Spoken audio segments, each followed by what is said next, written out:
My precious Savior suffered pain and agony. He bore it all, that I might live. I with him might live. He broke the bonds of sin and set the captive free. He bore it all, that I might live. In his presence live. He bore it all, that I might see his shining face. He bore it freely bore it all, that I might live. I with him might live. I stood condemned to die, but Jesus truly took my place. He bore it all, that I might live. In his presence live.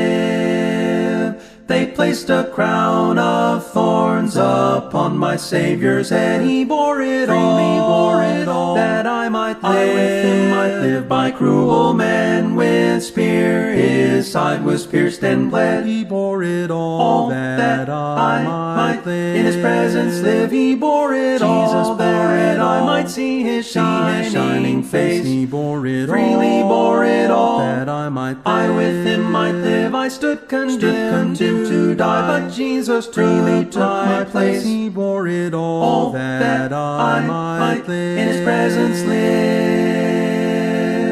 Up Calvary's hill in shame the blessed Savior trod. He bore it all, that I might live. I with him might live. Between two thieves they crucified the Son of God. He bore it all, that I might live. In his presence live. He bore it all, that I might see his shining face. He bore it freely bore it all, that I might live. I with him might live. I stood condemned to die, but Jesus truly took my place. He bore it all, that I might live. In his presence live.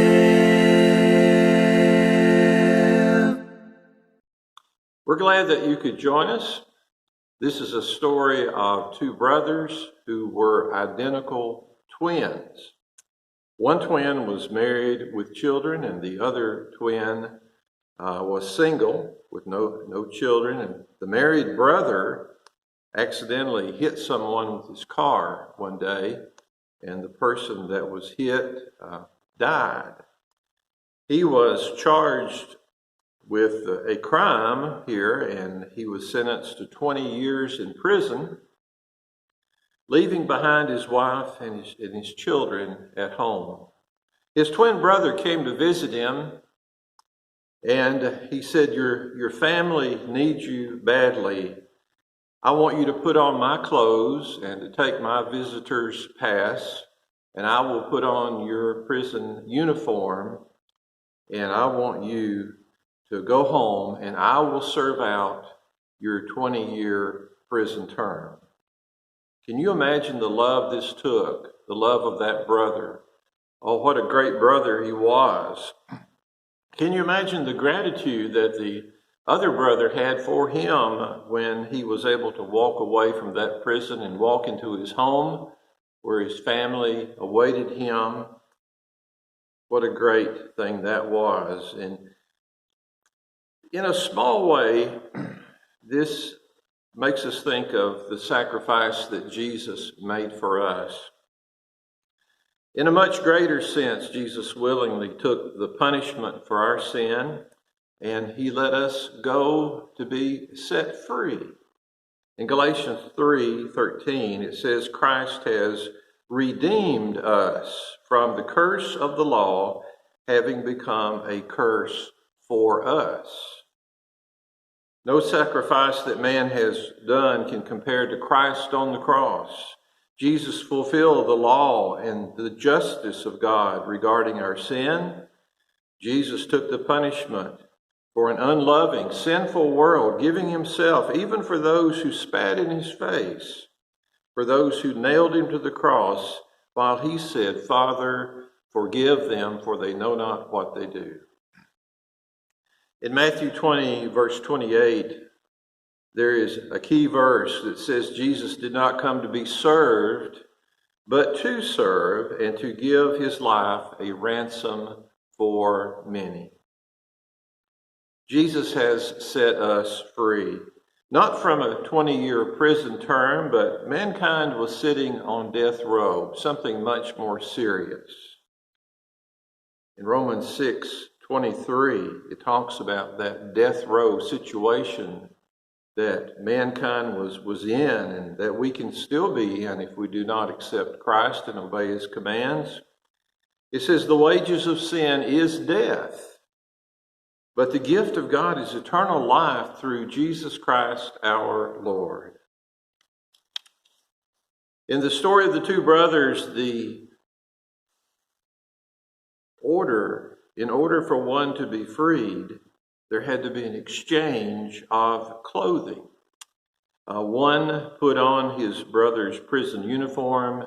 The other brother wore his brother's street clothes and was able to be set free. So that there was an exchange of clothing there. There is an exchange of clothing between us and Christ as well. He took our garments that were stained with sin. He's provided us with white, clean robes. They stripped him, and he was scourged, beaten with whips. Then they put on him a scarlet robe. And when they had plaited a crown of thorns, they put it on his head and a reed in his right hand. And they mocked him and spat upon him and struck him with their hands. And they led him away like a sheep to the slaughter. Carrying his own cross, he went to the place of the skull called Golgotha, and there they crucified our Savior. He took our place so that we might go free. In 1 John 4:9, it says, "In this was made known the love of God toward us, for God sent his only begotten Son into the world, that we might live through him." Herein is love, not that we loved God, but that he loved us and sent his Son to be the payment for our sins. Consider the clothes that Jesus has provided for us. In Galatians 3:27, it teaches when we're baptized, we put on Christ. We wear Christ, the name of Christ. We put on the blessings that we have in Christ as well. Christians wear the robe of salvation. In Revelation 7, verse 9, in John's vision there, he saw people dressed in white robes, and the question was asked, who are these people? And the answer came back, they are those which have washed their robes and made them white in the blood of Jesus Christ. White robes provided to us. Though your sins are like scarlet, they shall be as white as snow. Though they are red like crimson, they shall be as wool. Isaiah chapter 1. Isaiah also wrote, "I will greatly rejoice in the Lord. My soul shall be joyful in my God, because he has dressed me with the garments of salvation.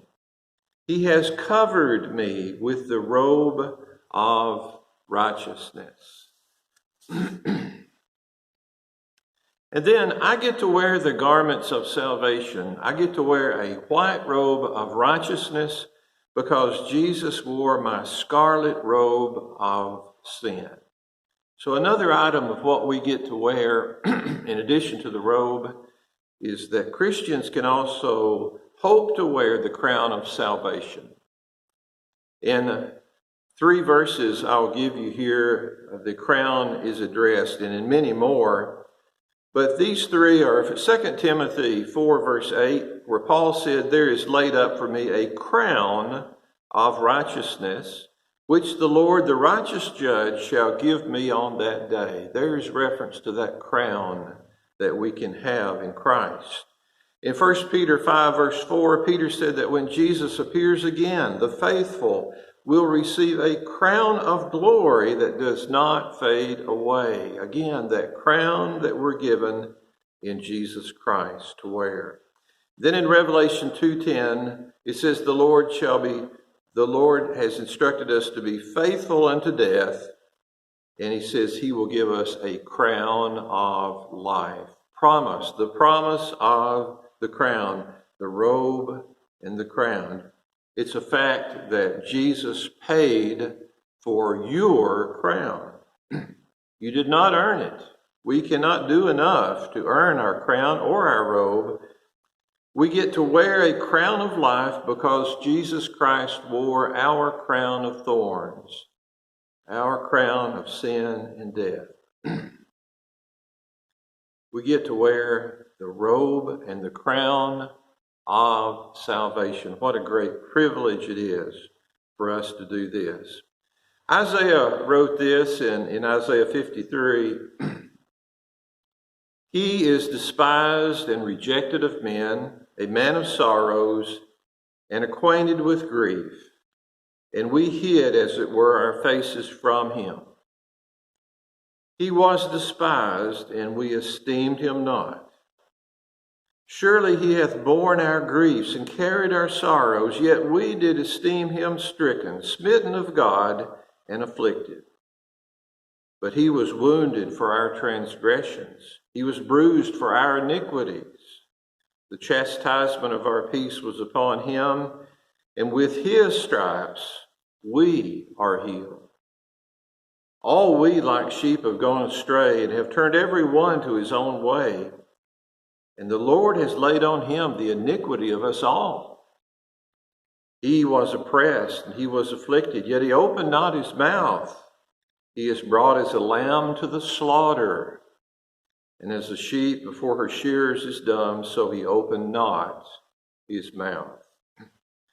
Jesus says, I've traded places with you.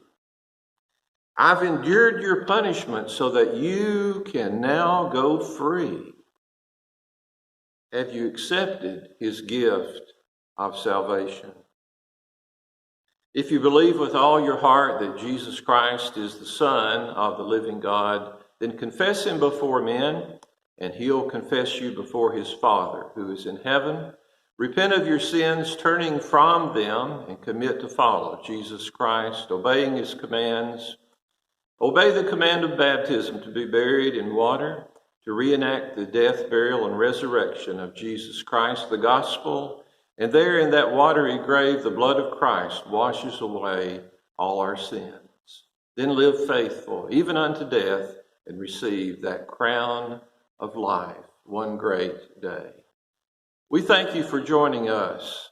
Thank you.